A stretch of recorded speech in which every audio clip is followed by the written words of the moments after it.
پاکستان کے ساتھ ہماری محبت کا رشتہ لازوال ہے، اس لیے کہ اس پاکستان کو ہمارے بزرگوں نے بنایا۔ کچھ لوگ کرائے کے مکان میں رہ رہے ہوتے ہیں اور کچھ لوگ اپنا بنا کے گھر رہ رہے ہوتے ہیں۔ تو جو کرائے کے مکان میں رہ رہے ہوتے ہیں تو وہ مکان کے ساتھ جو سلوک کرتے ہیں وہ کسی سے مخفی نہیں ہوتا۔ کچھ لوگ پاکستان میں رہ رہے ہیں لیکن وہ کرائے کا مکان سمجھ کے رہ رہے ہیں، اور ہم اس وطن میں رہ رہے ہیں اس لیے کہ ہمارے بزرگوں نے اس کی بنیادیں کھودی، اس میں خون ڈالا، اس کے اندر جو ہے وہ تعمیر کے مراحل سارے طے کیے۔ اس لیے یہ پاکستان ہمارے بزرگوں کی محنتوں کا ثمر ہے، اور پاکستان کو تھوڑی سی بھی آنچ آنے لگتی ہے تو ہم بے چین ہو جاتے ہیں، اس لیے کہ یہ پاکستان ہمارے اسلاف نے بنایا۔ کاش کہ اس وقت جو سیاسی جنگ و جدل کا ماحول ہے یہ سمجھ جائیں کہ یہ پاکستان کتنے جتن سے اور کتنی محنتوں سے بنایا۔ کون سمجھائے یہ اہل سیاست کو ریاض، گھر شکستہ سہی اپنا تو ہے۔ یہ اپنا گھر ہے ہمارا، ہمارے بزرگوں نے اس کو خون دے کے 10 لاکھ شہیدوں کا خون پاکستان کی بنیادوں میں پڑا ہے۔ 1 کروڑ سے زائد لوگوں نے ہجرت کر کے جو ہے وہ اس ملک کو قربانی دے کر کے جو ہے اس ملک کی آبیاری کی ہے۔ 50,000 خواتین کی عصمت لٹی۔ وہ منظر کتنا دردناک تھا کہ جب سکھ جو ہے وہ آگے بڑھ کے کسی عورت پہ حملہ آور ہوتے اور وہ اپنی عزت بچانے کے لیے کنویں میں چھلانگ لگا دیتے۔ اللہ اکبر۔ آپ سرہند شریف جائیں تو وہاں ساتھ ایک کنواں ہے، تو اس کنویں پر لوگ جاتے ہیں، ہزاروں کی تعداد روتے ہیں۔ اس کنویں کے بارے میں مشہور یہ ہے کہ اپنی آبرو بچانے کے لیے اس کنویں کے اندر سید زادیوں نے چھلانگیں لگائی تھی۔ تو یہ پاکستان ایسے تو نہیں بنا ہے، یہ پاکستان یوں ہی تو مارز وجود میں نہیں آ گیا تھا۔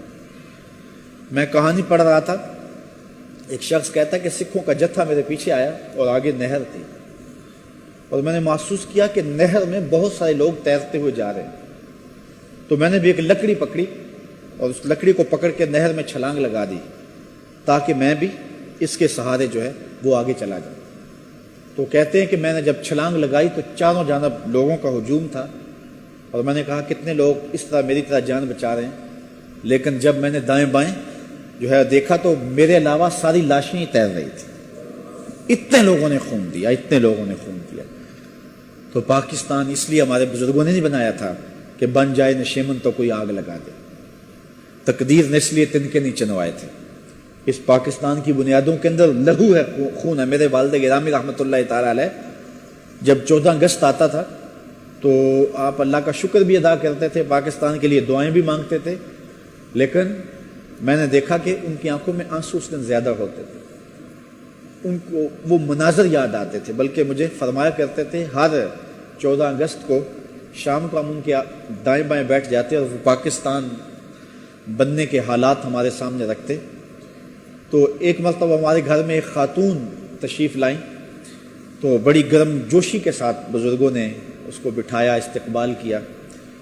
تو بعد میں ہم نے پوچھا تو فرمانے لگے کہ یہ خاتون وہ ہے کہ اللہ نے مجھے سعادت دی کہ اس کی زندگی میں نے بچائی تھی۔ کہا کہ اس خاتون کے پیچھے سکھ جوان دوڑے اور یہ مکان کی چھت پہ چڑھ گئے، اور سکھ پیچھا کرتے ہوئے وہاں پہنچے تو اس نے گلی میں چھلانگ لگا دی، تو اس کی ٹانگیں ٹوٹ گئیں۔ فرماتے میری والدہ بیمار تھی اور بوڑھی تھی، میں ان کو کندھوں پہ اٹھا کر کے گلی سے نکل رہا تھا تو یہ راستے میں رو رہی تھی، اور مجھے کہنے لگی کہ پاجی میرا کی بنے گا؟ تو فرماتے ہیں کہ میں نے کہا کہ تجھے میں انشاءاللہ پاکستان لے کے جاؤں۔ تو فرماتے ہیں میرے والد گرامی کہ میں پھر 1.5-2 کلومیٹر ایک جگہ پہ اپنی والدہ کو بٹھایا اور پھر دوبارہ آیا، اور اس خاتون کو میں نے کندھوں پہ اٹھایا، اور جہاں والدہ بیٹھی تھی وہاں اس کو بٹھایا، پھر والدہ کو اٹھایا اور 2 کلومیٹر آگے چھوڑا، پھر پیچھے اس کو لینے آیا۔ فرمایا کرتے تھے لوگوں نے پاکستان کی طرف 1 بار سفر کیا ہے، میں نے پاکستان کے لیے 3 بار سفر کیا۔ 1 بار جاتا تھا، پھر آتا تھا، پھر آتا تھا، اور اس طرح جو ہے وہ پاکستان اس خاتون کو میں نے پہنچایا، اور وہ بہت زیادہ تشکر کے جذبات تھے اور ماضی کی یادوں کا ذکر ہو رہا تھا۔ تو کتنے دکھوں کے ساتھ 50,000 خواتین جو ہیں وہ ان کی قسمتیں پامال ہوئیں، اور لاکھوں لوگوں نے اس پاکستان کی بنیاد کے اندر اپنا لہو ڈالا۔